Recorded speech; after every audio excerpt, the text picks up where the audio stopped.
Hello again, it's me. I'm still here, still giving you an overview first of the Old Testament. In this talk, I'm going to talk about the minor prophets, but I'm not going to cover all the minor prophets. I'm just going to tell you they did cover a long period of time. Some of the minor prophets were the very earliest prophets before the book of Ezekiel and Jeremiah and Isaiah. And on some of the dating, like Joel's, we're not quite sure how to date it. We might mention that, of course, as we talk. What I want to do, or try to do, and I may fail, but I'll try, I want to try and give you the encouragement to read the prophets. When I was a young boy, I had my envelope for the prophets, and because there was these dozen small books and also the big books of Daniel and Ezekiel, Jeremiah, and Isaiah, I found that my envelope was too full, and so I decided to break down the minor prophets separately, and so I had two envelopes in the end on the prophets to put material in and collect them. I was a fountain pen person then, and I still am a fountain pen person now. The pens that I used in my early years was the very old school pens, wooden pens, where you had the separate nib that you just clipped on. And I as I began to write out these minor prophets, some of them I had difficulty understanding. But I saw some themes running through them. And I thought I'd just mention some of those and maybe one or two prophets. But I'm going to keep this talk short because I realise that it's good to have some of the talk shorter than others. I don't want to tax you too much. When you come to the minor prophets, you see first there are prophets who didn't write, like Elijah and Elisha, and they need to be read in context with the written prophets that we have here. We had prophets who were concerned that the northern kingdom was going to be destroyed and taken into exile if they didn't repent and turn to God. You got prophets that do that.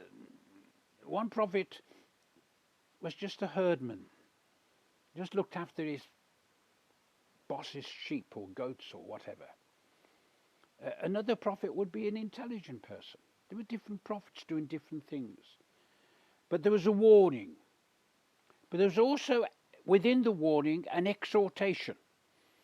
And the exhortation was that you've got to be kind to other people. You can't keep neglecting them or using them or misusing them. You who are big and powerful, don't look down on the people less prosperous than yourself. In other words, it was a practical lesson that they were giving to the people. Wake up to the kind of wrong way of living you're living, and wake up to the kind of life that you should be living.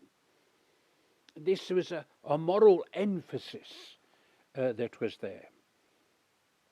And this was directed not just to the rich farmers that were around, landowners that was around. It was directed towards wives and children and other people as well. A moral teaching from the prophets. So there was a condemnation teaching, and there was a moral teaching. And there was a third kind, which comes through again and again.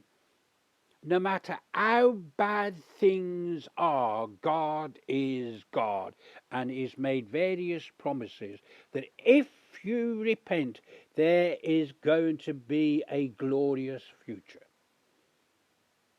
Now, some of these prophets with these promises may be rejoicing today knowing that they've been fulfilled in Jesus and a glorious future has taken place, is taking place, and definitely one day will take place. But they were very clear. Now, some prophecies were direct elements to it that find their fulfillment in the New Testament. Let me just mention two. And as I said, this is going to be a short talk. If people request a larger talk on this, I'd be more than happy to do so. Malachi, having explained the weakness of the priesthood, the leadership of the day, and making it very clear that the work of the priesthood as a covenant with God, with the Levitical priesthood, was for the blessing of the people around them, to rescue people, to bring them back into the loving relationship with God. And when you get through the book of Malachi, you find this, that John the Baptist is prophesied, the forerunner of Jesus, very clearly.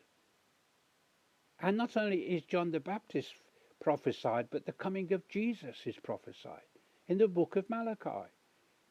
Just as you close the book, you've got this great prophecy of both John the Baptist and of Jesus. What a wonderful thing to find that hundreds of years before they took place, both John the Baptist and Jesus are prophesied. Well, you can close the book of Malachi rejoicing in that great truth, but you ought to read also the book of Joel. And some people believe, and I do believe, that it was the last book of the Old Testament. They could be wrong, I could be wrong, but I think it is the last book that was written of the Old Testament. Now, what does it prophesy about? There's been a great invasion of locusts, just ripped out the country. The people have never known such a wretched time as this. And then there is a prophecy that if people would come back to God and make a covenant again, relationship with God, and renew all those covenants that had been given to them, all those promises that was there would be a physical harvest that would restore the years the locust have eaten. Now, this has come in relationship to what we call the tithes in the book. Bring ye now all